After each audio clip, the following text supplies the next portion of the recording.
Terus umur 18 tahun itu gue ketemu sama temannya papa namanya Andre Hanusa.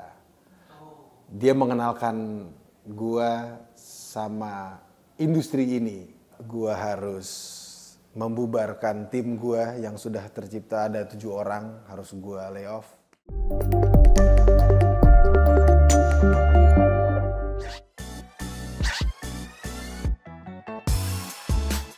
Kayaknya kalau waktu kecil ngelihat alat musik paling keren drum.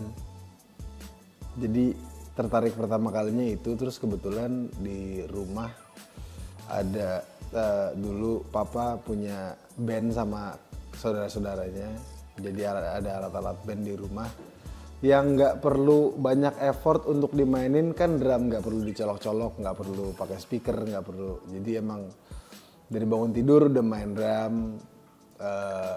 Dan emang suka bunyinya, suka kayak keren aja gitu dulu waktu kecil, kayak drum tuh keren gitu.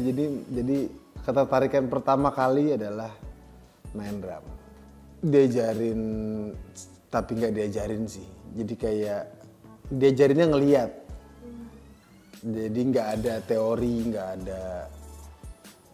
ada ya, belajar dari learning by doing.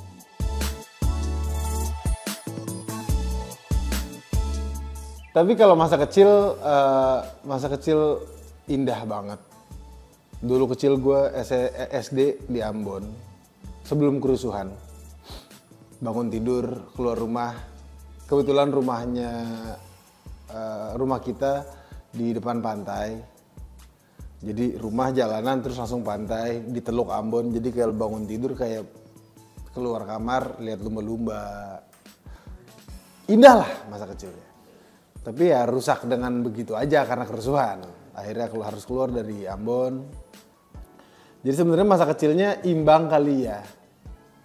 Ya mungkin tidak seharusnya seorang siapapun mengalami kerusuhan di masa kecilnya. Cuman kalau gue bisa melihat dari kacamata yang lebih dewasa sekarang, imbang kali ya. Dikasih indahnya, dikasih senengnya, tapi juga ada cobaannya yang justru malah cobaan itu yang bikin malah keluarga gue jadi malah lebih rapat, lebih dekat.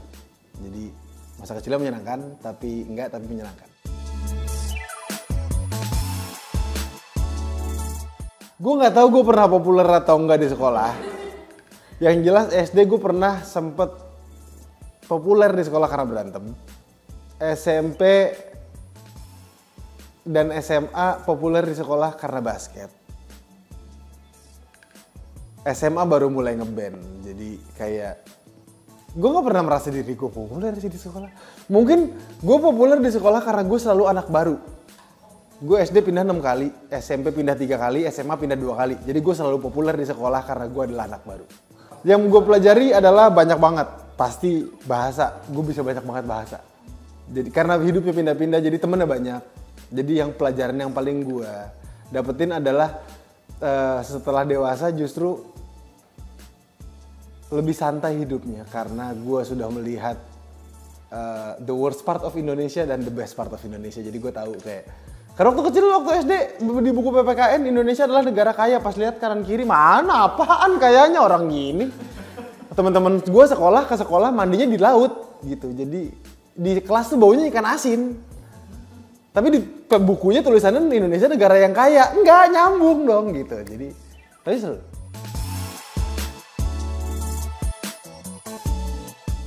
Kalau memutuskan bahwa gua suka nyanyi itu baru SMA. Di acara perpisahan sekolah. Iya, pensi gitu, terus biasa perwakilan kelas tampil. Gue main drum.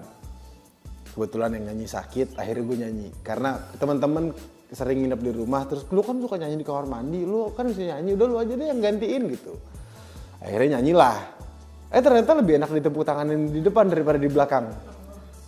Jadi akhirnya, kayaknya seru nih nyanyi gitu. Dan emang sebenarnya gue suka nyanyi. Bahkan dari sebelum ngeband itu pun udah sering didaftarin lomba nyanyi sama mama. Cuman karena ya waktu itu kan pengennya jadi atlet ya. Anak laki-laki mana yang gak mau jadi atlet. Jadi waktu didaftarin nyanyi tuh kayak suaranya habis, gak bisa nyanyi. Gak bisa nyanyi gitu. pura-pura habis. Baru mulai memutuskan untuk berkarir profesional di musik adalah ketika gue lulus SMA. Terus umur 18 tahun itu gue ketemu sama temannya papa namanya Andre Hanusa. Dia mengenalkan gue sama industri ini. Jadi ceritanya kita lagi kumpul di rumahnya dia, terus kayak nyanyi, biasalah Ambon-Ambon kalau kumpul pasti nyanyi. Terus pas gue nyanyi kata Om Andre, lu kok nggak bilang anak lu nyanyi kayak gini? Terus akhirnya diajak lah sama dia jadi backing vokal, terus kerja di kantornya dan segala macem, kenal sama industrinya. Dari situlah akhirnya gue berhenti kuliah.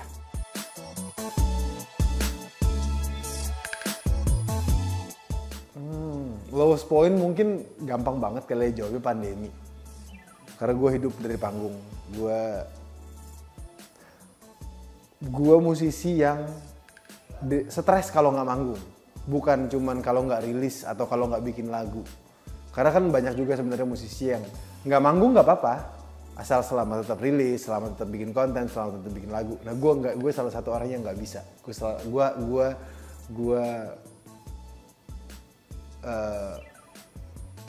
Kayak jiwa entertainer gue memberontak kalau gue nggak manggung gitu. Tabungan habis karena tidak ada pemasukan.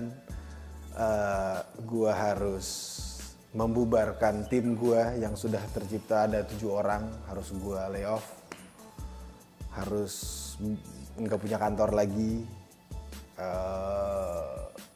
Ya banyak hal yang terjadi lah. Highest pointnya belum nyampe. Ikutin aja terus.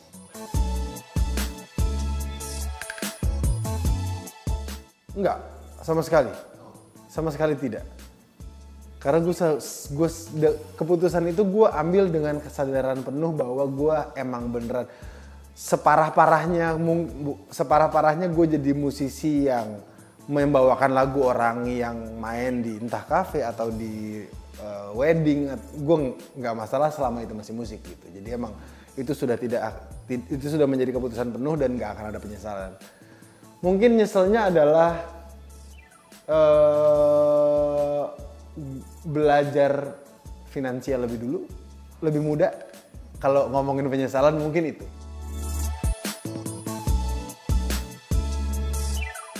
Keresahan saya adalah peraturan-peraturan pemerintah yang mungkin